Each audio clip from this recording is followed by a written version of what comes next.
Look at the preamble. This single word, secular, was added in 1976.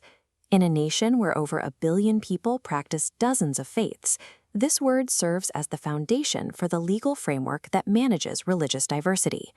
The Indian legal system defines secularism through the principle of Sarva Dharma Samabhava. Unlike many Western systems that maintain a strict negative wall of separation between church and state, India treats all religions with equal respect and maintains an equal distance from each. This balance is operationalized through the CP3 framework of Article 25. It guarantees 4 facets of individual freedom: conscience, profession, practice, and propagation. Conscience refers to your internal, private freedom to choose any belief, or none at all. The profession aspect is the right to declare that faith openly. A Sikh citizen wearing a turban or carrying a metallic emblem is exercising a protected religious profession, making their private faith a visible public identity. While you have the right to propagate, to explain and spread your religious ideas peacefully, this does not grant the right to force or lure someone into your faith. The Supreme Court has clarified that your freedom to spread ideas ends where another person's freedom of conscience begins. Consider a religious ritual that creates a massive health hazard, or a ceremony that endangers public safety in a crowded city. When personal practice threatens the welfare of others, the state is constitutionally mandated to intervene. This creates the 3 strict boundaries for Article 25: public order, morality, and health. Because the state must prioritize public safety and health, your external religious practice remains subject to these regulations, even while your internal belief remains absolutely free. Article 25 protects you as an individual, but the Constitution also recognizes group rights. Article 26 focuses on collective religious denominations. These groups have the right to establish charitable institutions and manage their own religious affairs. They can own and acquire property, though the government retains the power to regulate the secular financial administration of those assets to prevent misuse. The financial boundaries are set by Article 27. The state is strictly prohibited from levying any tax specifically intended to promote a particular religion. However, the law makes a sharp distinction between a prohibited tax and a permissible fee. A fee can be collected to fund secular services like safety and sanitation. During a massive pilgrimage like the Amarnath Yatra, the state provides security and medical infrastructure.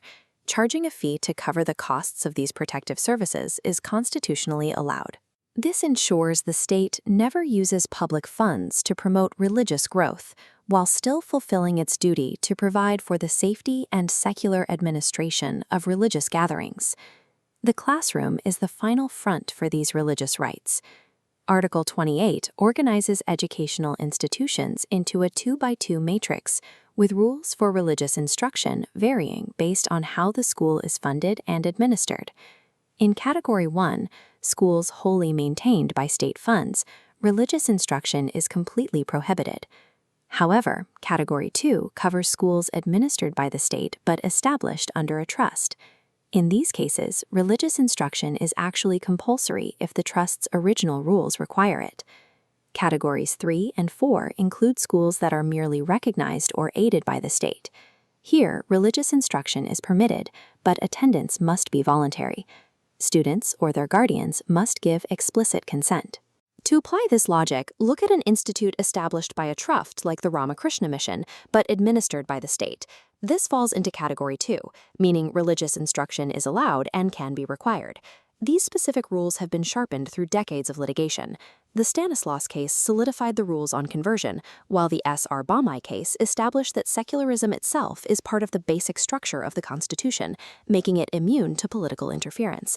These landmark rulings ensure that the constitutional text remain a reactive legal framework, constantly adjusting the boundaries between faith and governance as Indian society evolves. Let's lock these in. Article 25 is your individual CP3. Article 26 covers the group MOP, Manage, Own, and Purposes. Article 27 is the tax-free rule, and Article 28 handles the education matrix. Be careful with these 3 traps. Article 25 protects foreigners as well as citizens. Propagation never includes forced conversion, and decency is a restriction for free speech, not religious freedom. Test yourself with this UPSC level question. Statement 1 says Article 25 is available only to citizens. Statement 2 claims it includes a fundamental right to convert others. Statement 3 says it is subject to public order, morality, and health. We eliminate Statement 1 because foreigners are also protected. We eliminate Statement 2 based on the Stanislaus case. That leaves Statement 3 as the only correct answer. Mastering these subtle legal distinctions is the difference between a passing grade and a top rank. Since 1967, New Careers Academy has provided the expert mentorship needed to navigate this complex material. Join the only institute with a multi-generational legacy of producing officers. Visit the link on your screen to secure your future in the defense and civil services.